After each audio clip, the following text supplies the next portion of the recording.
நம்முடைய தலைவர் தளபதி அவர்களுடைய தலைமையை ஏற்றுக்கொண்டு இன்றைக்கு தோழர்கள் தோழிகள் என அனைவரும் நம்முடைய கழகத்தை நோக்கி வந்து கொண்டிருக்கிறார்கள். நம் மீது நம்பிக்கை வைத்து நம் கழகத்தில் இணைந்திருக்கக்கூடிய அனைத்து தோழர்களுக்கும் தமிழக வெற்றி கழகத்தின் சார்பில் நெஞ்சார்ந்த நன்றிகளையும் வாழ்த்துகளையும் இந்த நேரத்தில் தெரிவிக்கணும்னு ஆசைப்படுறேன்.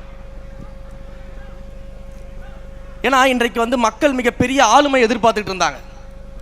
மாற்றுக் கட்சியில் இருக்கக்கூடிய தொண்டர்களுமே ஆளுமை வேணும்னு எதிர்பார்த்துக்கிட்டு இருந்தாங்க அரசியல்ல.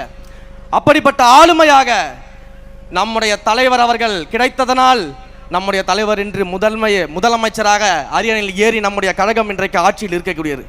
ஏறத்தாழ 30 ஆண்டு கால உழைப்பு, அந்த 30 ஆண்டு கால உழைப்பின் வெளிப்பாடாக இன்றைக்கு தமிழக வெற்றி கழகம் ஆட்சி அரியணையில் அமர்ந்து கொண்டிருக்கிறது. இந்த மாபெரும் இணைப்பு விழாவை இன்றைக்கு பேரன்பிற்குரிய முன்னாள் அமைச்சர்களும் தன்னுடைய பதவியை கூட துறந்துவிட்டு இன்றைக்கு நமக்காக நம்மோடு இணைந்து உறுதுணையாக இருக்கக்கூடிய புதுக்கோட்டையின் அண்ணன் விஜயபாஸ்கர் அவர்களுக்கும்,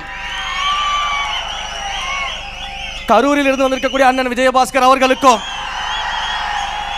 மற்றும் முன்னாள் அமைச்சர்கள் முன்னாள் சட்டமன்ற உறுப்பினர்கள் அனைவருக்கும் என்னுடைய நெஞ்சார்ந்த நன்றிகள். ஏன்னா ஏற்கனவே பார்த்தீங்கன்னா புதுக்கோட்டையும் கரூரும் தளபதியோட கோட்டையாக தான் இருந்துச்சு. இன்றைக்கு அந்த கோட்டையில் மேலும் வலு சேர்க்கக்கூடிய விதமாக 2 தளபதிகள் நம்மோடு இணைந்திருக்கிறார்கள். அதில் மற்றற்ற மகிழ்ச்சி. ஏன்னா இதே புதுக்கோட்டையில் நாங்கள் பல்வேறு விழாக்களில் கலந்துகிட்டு இருந்திருக்கோம். எலெக்ஷனுக்கு முன்னாடி எத்தனையோ பொதுக்கூட்டங்களில் பேசியிருக்கோம். ஏன் அன்பிற்குரிய அண்ணன் விஜயபாஸ்கர் சொன்னது போல அவருடைய அன்பிற்குரிய மாப்பிள்ளை திரு புதுக்கோட்டை பர்வேஸ் அவர்கள் எத்தனையோ பொதுக்கூட்டங்களில் கடைசியாக விராலிமலை பொதுக்கூட்டத்தில் கூட கலந்துக்கிட்டோம். மிகப்பெரிய ஒரு தளபதியின் கோட்டையாக புதுக்கோட்டையை நம்முடைய தோழர்கள் கடந்த 30 ஆண்டுகளாக உருவாக்கி வைத்திருக்கும் பொழுது அந்த கோட்டைக்கு மேலும் வலு சேர்க்கும் விதமாக இப்படி ஒரு முத்தாய்ப்பான விழாவை அண்ணன் எடுத்திருக்கிறார்கள் அப்படின்ற போது ரொம்ப சந்தோஷமா இருக்கு. ஆனால் தஞ்சாவூரும் கோட்டை தான், திருச்சியும் கோட்டை தான், தமிழ்நாடே இனிமேல் தளபதி கோட்டை தான். அதான் தமிழ்நாடே தளபதி கோட்டைன்னு சொல்லிட்டேன்.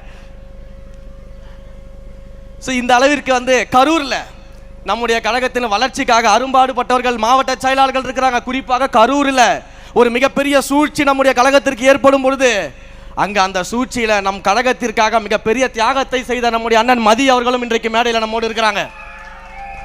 அப்ப இப்படியெல்லாம் உழைத்தவர்களோடு கரம் கோர்த்து இன்றைக்கு மேலும் நம்முடைய இயக்கத்தை வலுப்படுத்த மாபெரும் சக்திகள் நம்மோடு இணைந்திருக்கிறார்கள் என்றால் அவர்கள் எல்லாம் வரவேற்று அரவணைத்து இனி தமிழ்நாடே தளபதி நாடு என்பதாக உருவாக்கக்கூடிய வகையில் நாம் எல்லாம் செயல்பட போறோம்.